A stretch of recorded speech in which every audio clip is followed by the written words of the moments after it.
नमस्कार, स्वागत है आप सभी का YouTube channel knowledge TV Haryana. आज 29 नवंबर दोपहर 3 बजे हरियाणा से बड़ी खबरें, घोषणाएं, ऐलान। तो क्या है पूरी अपडेट, क्या है पूरी जानकारी, आइए देखते हैं। हरियाणा की सबसे तेज़, सबसे सटीक जानकारी के लिए यूट्यूब चैनल नॉलेज टीवी को सब्सक्राइब ज़रूर कर लें। हरियाणा से संबंधित सभी छोटी से बड़ी जानकारी यहां पर मिलती रहेगी। तो चलिए देखते हैं दोपहर 3 बजे तक की 7 बड़ी खबरें, घोषणा, ऐलान। पहली बड़ी घोषणा, मुख्यमंत्री राहत कोष से साल में एक बार आर्थिक सहायता ले सकते हैं। इसमें इलाज खर्च का 25% या अधिकतम 1 लाख रुपए तक लिए जा सकते हैं। तो मुख्यमंत्री राहत कोष के तहत चिकित्सा आधार पर वित्तीय सहायता प्राप्त करने वालों को सरल पोर्टल पर सुविधा प्रदान की जा रही है। इससे यह प्रक्रिया और अधिक सरल और आसान हो गई है।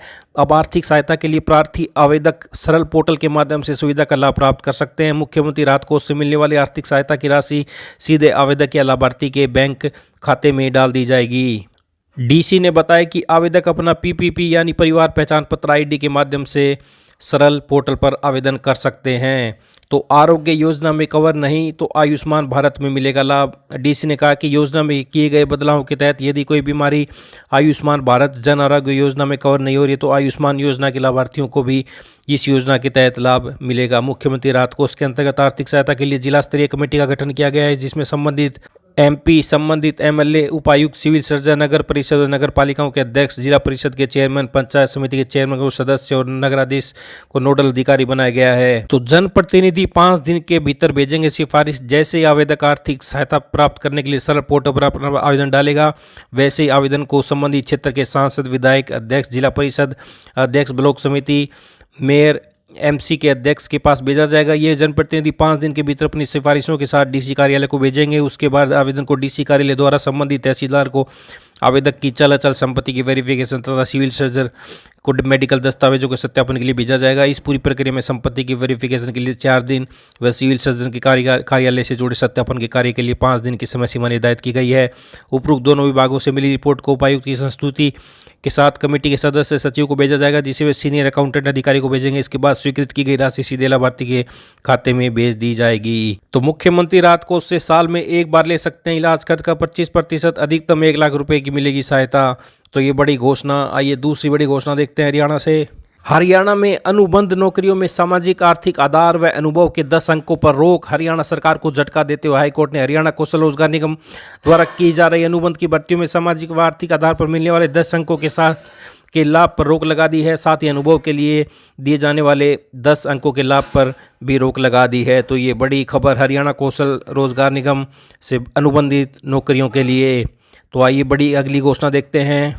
तो फतेहाबाद जिले से बड़ी खबर। जिले के जिन किसानों ने वर्ष 2024-25 में सीआरएम के तहत व्यक्तिगत श्रेणी में कृषि यंत्रों पर अनुदान लेने के लिए अपने कृषि यंत्रों के बिल पोर्टल पर अपलोड करा दिए थे, उन सभी आवेदकों के कृषि यंत्रों का भौतिक सत्यापन 30 नवंबर को सुबह 10 बजे से सायं 4 बजे खंड स्तर पर किया जाएगा। तो आप झज्जर जिले से भी देख सकते हैं कृषि यंत्रों का भौतिक सत्यापन 30 नवंबर को। सहायक कृषि अभियंता ने बताया कि कृषि विभाग हरियाणा द्वारा RKVY स्कीम अंतर्गत 2024-25 के दौरान फसल अवशेष प्रबंधन के लिए सुपर सीडर, बेलर यूनिट इत्यादि कृषि यंत्रों पर अनुदान के लिए 4 अगस्त 2024 तक ऑनलाइन आवेदन मांगे थे, जिसके चलते सभी आवेदक किसानों को सरकार द्वारा स्वीकृति दे दी गई थी। योग्य 185 किसानों ने 30 सितंबर तक मशीनों की खरीद बिल पोर्टल पर अपलोड किए थे। अब निदेशालय के निर्देशानुसार 30 नवंबर को डीसी के निर्देश अनुरूप गठित कमेटी द्वारा सभी कृषि यंत्रों का भौतिक सत्यापन किया जाएगा। इसलिए किसान अपना आधार कार्ड के साथ निर्धारित तिथि 30 नवंबर को प्रातः 9 बजे मशीन लेकर आएं, ताकि मशीनों का भौतिक सत्यापन किया जा सके।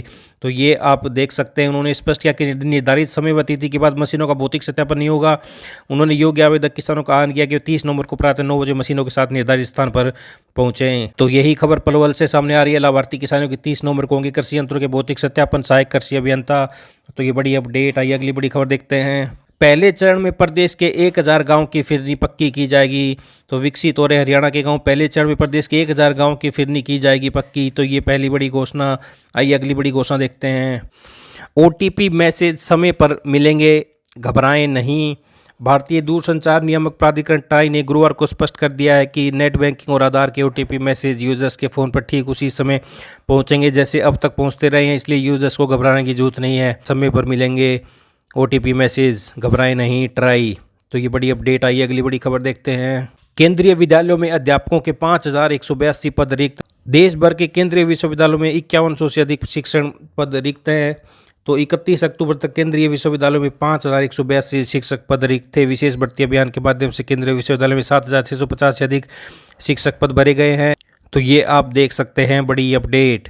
तो ये हरियाणा से दोपहर 3 बजे तक की बड़ी खबरें, घोषणा, ऐलान, हरियाणा की सभी छोटी से बड़ी अपडेट, योजना, घोषणा, आदेश, सभी की जानकारी आपको यूट्यूब चैनल नॉलेज टीवी पर मिलती रहेगी।